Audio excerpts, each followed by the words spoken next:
और उन्होंने क्या क्या हासिल किया है जीवन में।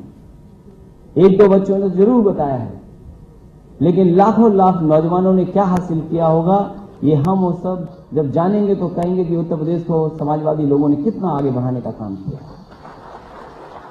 मैं ये कहता हूं कि परिवर्तन आया, चीजें बदली हैं, लोगों को समझ में आया,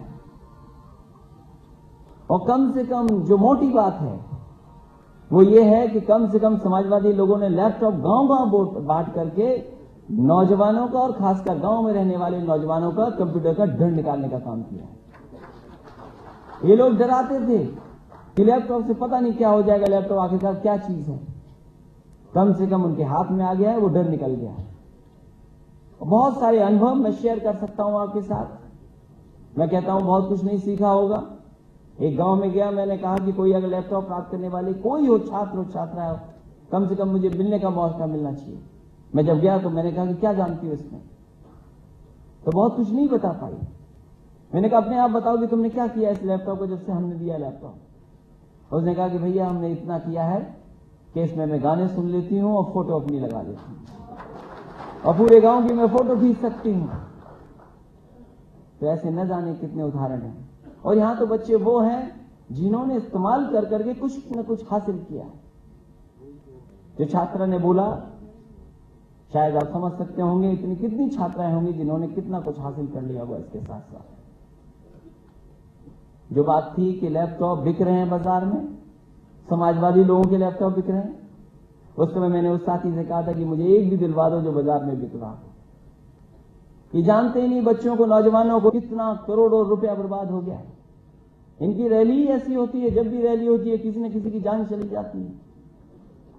कई बार हुई है रैली, अपने लोगों को इकट्ठा कर लिया और उन्हें वही स्मारक दिखा दिए, वही सम्मान की बात कर दी। बताओ जो हाथी लगे हैं आज 9 साल हो गए हैं, बताओ बैठने वाला अभी तक खड़ा नहीं हुआ, खड़ा वाला अभी तक नहीं बैठा है। आप देखा हो पूरे जितने स्मारक बने हैं। इसलिए उन्होंने अपने लोगों को भी गुमराह किया और प्रदेश को भी गुमराह करना चाहते हैं। जो लोग कहते हैं कि प्रदेश बहुत बढ़ जाना चाहिए, प्रदेश, कल को यह भी कहोगे कि देश बढ़ जाना चाहिए, देश बहुत बड़ा है। हम तो कहते हैं जो प्रदेश बांटने की बात कर रहे हैं वो अपने हितों के लिए, अपने स्वार्थ के लिए ये भी कह देंगे कि देश को भी बांट दो।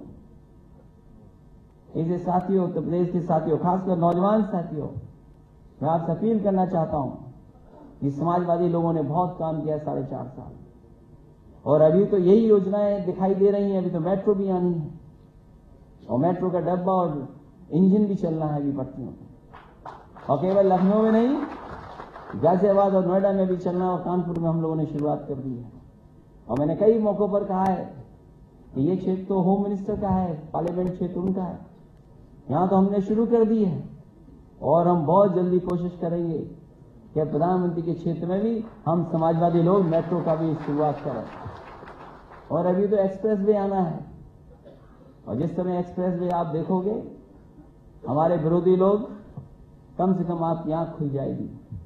अभी केवल एक वीडियो से ही आपकी आंख खोली हमने, एक गिलास रख दिया डैशबोर्ड पर, 120 किलोमीटर की रफ्तार से गाड़ी चला दी, पानी थोड़ा बहुत हिला, छलका नहीं, लेकिन हो सकता है आपको उसमें भी कमी दिखाई दे जाए।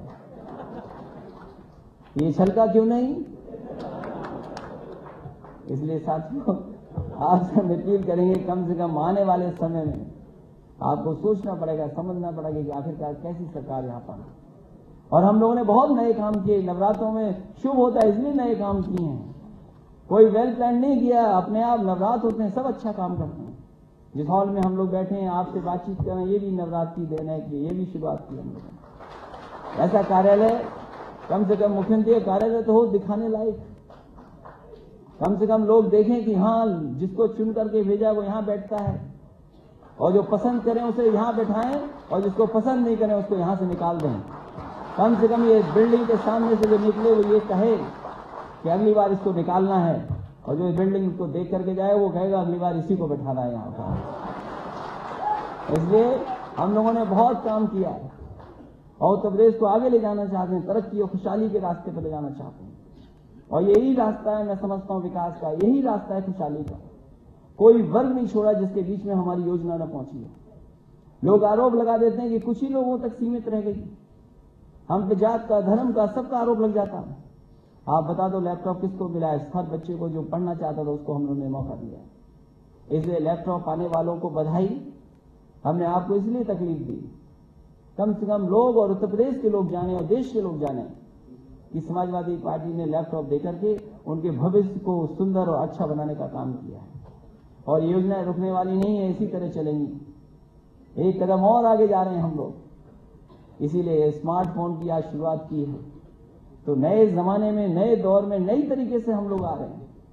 अब ये अलग बात है, कुछ लोग समझ नहीं पा रहे हैं, कुछ जानबूझ करके समझना ही नहीं चाहते, वो अलग बात है। लेकिन हम समाजवादी लोग समझते हैं अगर हम संतुलन कैसे बनता है, कम से कम उस दिशा में हम लोग काम कर रहे हैं कि अगर हम लोगों ने मेट्रो चलाई तो साइकिल का भी ध्यान रखा, अगर एक्सप्रेस वे बनाया तो जिला मुख्यालयों को भी 4 लेन से जोड़ा, अगर हमारी गरीब परिवार की महिला है तो उसे समाजवादी पेंशन भी पहुंचाएगी, अगर हमने लैपटॉप दे दिया तो हमने कामधेनु डेयरी और अमूल जैसे प्लांट भी उत्तर प्रदेश में लगा दिए दूध वाले। तो ये गाँव में किसान को हर वर्ग के बीच में पहुंचाने का काम किया है। मैं समझता हूँ स्मार्टफोन हाथ में होगा तो और सरकार की योजनाओं को पहुंचाने में हम लोग कामयाब होंगे। इन्हीं शब्दों के साथ आप सबका धन्यवाद देता हूं, खासकर बच्चों को बधाई देता हूं जिन्होंने 3 साल पहले लैपटॉप जो प्राप्त किया था उससे कुछ न कुछ सीखा है, जीवन में कुछ न कुछ आगे बढ़ने का काम किया। आपको बहुत बहुत बधाई, बहुत बहुत धन्यवाद।